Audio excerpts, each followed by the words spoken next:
Okay, for this video, we're going to be working on creating the snakes and then adding those snakes to our grass. And remember, for this weaving project, the snakes are the weft. That's what's going to go side to side.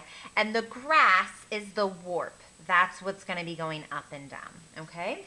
So let's talk about a simple way to make a snake. I'm going to be using marker, but you're welcome to use crayon or colored pencil, pen, just kind of whatever you have around your house. Remember that we want our snakes, or the weft, to be as long as our grass paper here. So make sure that whatever paper you're going to be using for the snake is about the same length. It can be a little bit longer or a little bit shorter, but you don't want it to be too different, okay? All right, for the snake, I'm going to start with the head, which for me is just kind of like a curved, looks like the letter C a little bit, and then a long body with a pointy tail. Doesn't need to be perfect. And then any kind of design that you want. So sometimes I like to do stripes, sometimes I like to do polka dots, sometimes I even like to add a tongue. Now, if you're going to try this artist challenge of adding a tongue, just know that it can be a little bit tricky to cut out, but just kind of try your best. A tongue for a snake, I usually just do like a little, like a capital Y. Do you see how that kind of looks like the letter Y right there? And then if you want to add eyes, I do that with 2 small dots. And their nose, their nostrils just kind of look like these 2 teeny tiny little lines. So that's what I like to do for my snake. And then some kind of design for the body. I would like you to make at least 2 snakes. If you want some extra practice or an extra challenge, you could make 3 snakes. Okay, so 2 or 3 snakes. Once you're done drawing them, I want you to design them and then carefully cut them out.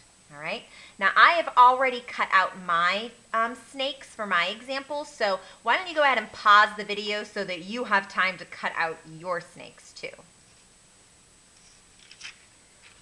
Once your snakes are cut, you are ready for some weaving. This is the fun part, but it also can be a little bit tricky if you've never done it before.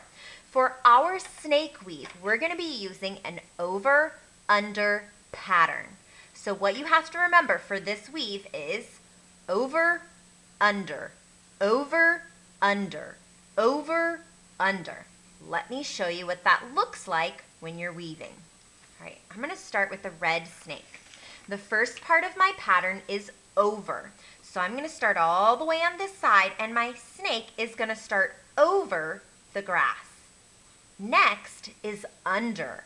So for the next blade of grass, the snake needs to slither under, and then over, and then under this one, over the next one. Do you see that? How he's going over, under, over, under, over. What's next? Under, over, under, over, under, like that, okay? Now, this next part should actually be under, but I'm afraid then I won't be able to see any of his face, so I'm going to keep him like that, okay? Once you're done weaving through your first snake, or your first weft, I want you to scrunch it down all the way as close as you can get to that dirt. Squish him down. Poke, poke, poke, poke, poke. Just like that. Now I'm ready to add my next snake, okay? This time I am not going to start over, okay? The first snake I started over and then under, over, under, and over and over and over again, okay? For this second one, I need to switch it.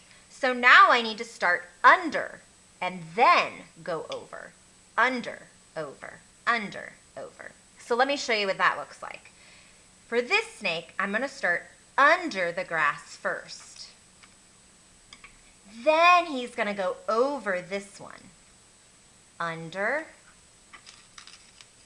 over, under, over. And you should see it's the opposite of the first snake, right? So this first piece of glass, the first piece of grass, the red snake is over, but the second snake, this polka dot one, is under.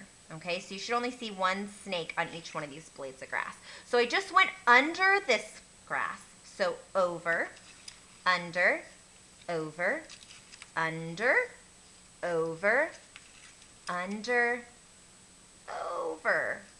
And then, don't forget, when you're done weaving a weft all the way across, the next part is to scooch it down. So I want to scooch this snake down as far as it can. Now, if you just made 2 snakes, then you're done after 2. If you made 3 snakes and you want to add a third, then you can add another third snake. For an extra artist challenge, you could also make a background for this piece of art. So this example right here, after I finished doing my weave, I did a couple extra artist steps. I took a pair of scissors for my grass, and instead of having them all be straight, like this one, I kind of made them a little bit more jagged and zigzag so that it looked more like real grass, like that. Then I glued my weaving paper onto a blue piece of paper because I thought that was a nice color for a sky. This is made out of a yellow envelope that I had at my house. Here's some yellow paint. This is actually, I glued on some paper towels. I thought that was a creative way to make clouds. So if you would like an extra artist challenge, you could definitely make some kind of a background for your snake. If not, that is okay as well. I just want you to have fun and practice some weaving.